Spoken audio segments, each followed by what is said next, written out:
Assalamualaikum teman-teman. Perkenalkan, nama saya Siti Zulifa Afif Lestari dari IPSC semester 4 IAIN Kudus. Yang pertama yaitu peta. Apa sih peta tersebut? Peta adalah gambaran sebagian atau seluruh wilayah di permukaan bumi dengan berbagai kenampakannya pada bidang datar yang diperkecil dengan menggunakan skala tertentu. Selanjutnya yaitu fungsi peta. Di sini fungsi peta ada 5 loh. Yang pertama, menunjukkan lokasi suatu tempat atau kenampakannya di alam permukaan bumi. Misalnya ibu kota negara, benua, gunung, laut, dan sebagainya.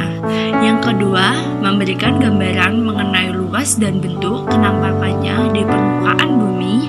Misalnya luas area hutan, persawahan, dan bentuk benua. Yang ketiga, menunjukkan ketinggian tempat. Misalnya, ketinggian kota Bandung adalah 700 meter di atas permukaan laut. Yang keempat, menentukan arah dan jarak berbagai tempat. Misalnya, Jakarta terletak di sebelah barat laut Bandung dengan jarak kurang lebih 180 km. Yang terakhir nih, nomor 5 ya. Untuk kegiatan penelitian, yaitu sebagai alat bantu untuk melakukan survei, menemukan data dan laporan penelitian. Selanjutnya yaitu unsur-unsur peta. Ternyata unsur-unsur peta di sini ada 11. Yang pertama yaitu judul peta. Yang kedua, skala peta.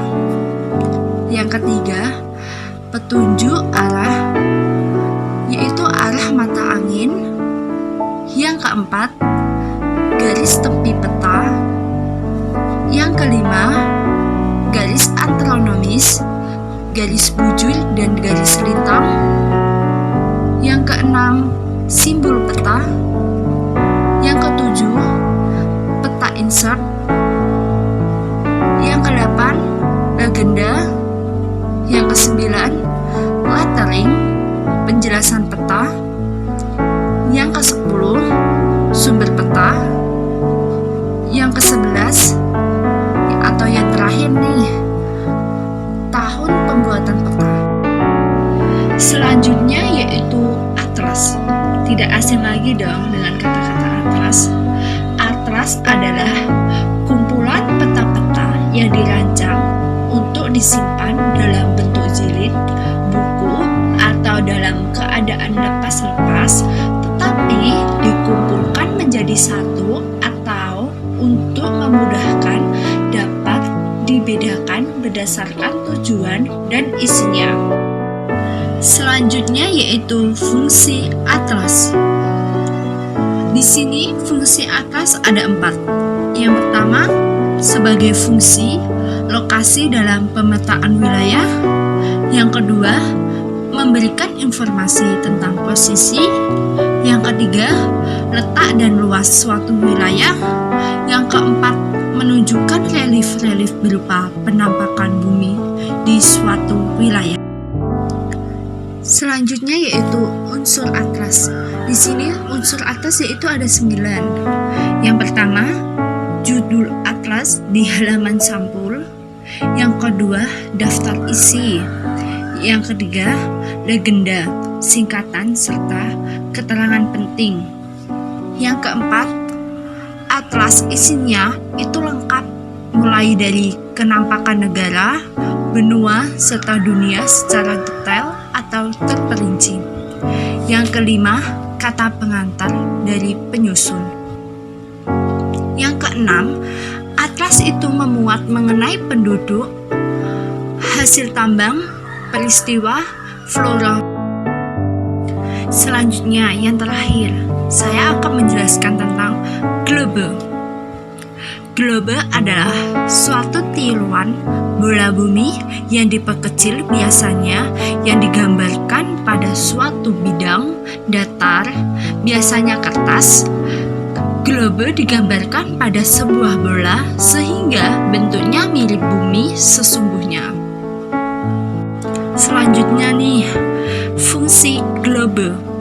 Di sini fungsi globe yaitu ada 5. Yang pertama, bisa dipakai untuk mengetahui suatu proses gerhana baik waktu terjadinya maupun terhadap bumi setempatnya. Yang kedua, untuk mengetahui proses perubahan musim berdasarkan pada perubahan posisi semu matahari terhadap bumi. Yang ketiga, untuk mengetahui pembagian iklim bumi dengan berdasarkan garis lintangnya. Yang keempat, untuk menghitung pembagian waktu di bumi dengan berdasarkan garis bujurnya. Yang terakhir, nomor 5, sebagai media peraga bentuk bumi dan rotasinya.